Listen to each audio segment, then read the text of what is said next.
Bhim army प्रमुख चंद्रशेखर आजाद ने मायावती के भतीजे आकाश आनंद के बयान पर करारा जवाब दिया है। जी हां, पिछले दिनों मायावती के भतीजे आकाश आनंद ने चंद्रशेखर और भीम आर्मी को लेकर एक बयान दिया था, जहां पर उन्होंने साफ कहा था कि कौन भीम आर्मी, हम ऐसी किसी चीज को नहीं जानते। ऐसे छोटे मोटे लोगों के लिए हमारे पास समय नहीं है। हमारी अपनी जनता काफी है, हमारे अपने लोग काफी है, जिनका हमें ध्यान रखने की जरूरत है। अब इसी बयान पर एक मीडिया इंटरव्यू के दौरान चंद्रशेखर आजाद ने खुलकर अपनी प्रतिक्रिया दी। उन्होंने कहा कि मुझे आकाश आनंद की बात से कतई नाराजगी नहीं है, क्योंकि जिस तरह की बात उन्होंने कही तो मैं ये नहीं कहूँगा उनकी तरह मैं उन्हें ही नहीं जानता। इस तरह की बात तो हम देश में सदियों से सुनते आए हैं।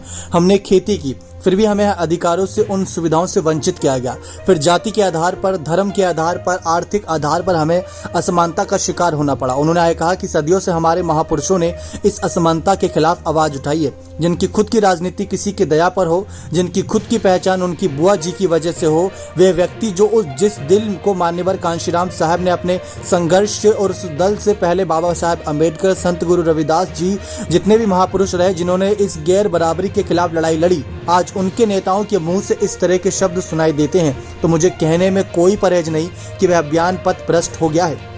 ये मूवमेंट इन्हीं छोटे मोटे लोगों के लिए थी जो अन्याय, जुल्म, जाति और असमानता का शिकार हो रहे थे। आज अगर वही लोग छोटे मोटे बताने लगे हैं तो इसका मतलब वह भी उन्हीं सामंती, तानाशाही और मनुवाद को पालने वालों के विचारधारा के पाले में खड़े हो गए हैं। मुझे उनसे और उनकी बात से कोई दुख नहीं है। तो चंद्रशेखर आजाद ने अपने ही अंदाज में आकाश आनंद को करारा जवाब देते हुए कहा कि जिनकी राजनीति खुद जिनके बुआ के दम पर चल रही है वो क्या ही बोले। बीएसपी चीफ की तो खूब तारीफ करी। चंद्रशेखर आजाद ने कहा कि मायावती जी मेरी गुरु हैं। कांशीराम साहब के जाने के बाद उनके समय में भी बहन जी ने बहुत काम किया, बहुत सेवा की, उन्होंने बहुत संघर्ष किया। मैं उनका कल भी सम्मान करता था और उनका आज भी सम्मान करता हूँ। किसी नौसिखे की वजह से मेरे मन में उनके सम्मान के लिए कोई कमी नहीं हो सकती।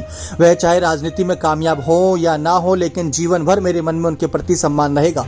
उनके कार्य का सम्मान कल भी था और आज भी है। मैंने सपने में भी उनका बुरा नहीं कह सकता हूँ, लेकिन मैं आपको कह रहा हूँ कि इन्हीं छोटे लोगों को अपने पैरों पर खड़ा करने के लिए बाबा साहब अम्बेडकर ने लड़ाई लड़ी, अपने बच्चों की कुर्बानी दी। मान्यवर कांशीराम ने अपना पूरा जीवन समर्पित कर दिया। साथ ही साथ उन्होंने कहा कि आजाद समाज अपना काम कर रही है। आजाद समाज पार्टी, भीम आर्मी कार्यकर्ता 24 घंटे समाज के लड़ रहे हैं। कुछ चीज समाज को तय करनी है, कुछ चीज उनको तय करनी है। लेकिन मैं ये कहता हूं कि आपके किसी भी षड्यंत्र से ना मैं रुकूंगा, ना भीम आर्मी रुकेगी और ना आजाद समाज पार्टी रुकेगी। हम ये जानते हैं कि हम मिशन का काम कर रहे हैं, उसमें तमाम तरह की समस्याएं हमारे सामने आएंगी।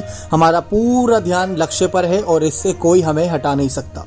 तो चंद्रशेखर आजाद के इस बयान से आप कितनी सहमति जताते हैं कि आकाश आनंद जो राजनीति में तो उतरे हैं लेकिन अपने बुआ के दम से, और दूसरी तरफ भीम आर्मी प्रमुख चंद्रशेखर आजाद जो कि अपने दम से अपनी पहचान बना रहे हैं। लगता क्या है कि दोनों में से कौन सबसे ज्यादा तरक्की पाएगा, कौन राजनीति में सबसे ज्यादा कामयाब होगा? अपनी राय कमेंट सेक्शन में जोड़ दीजिएगा। बहुत बहुत धन्यवाद।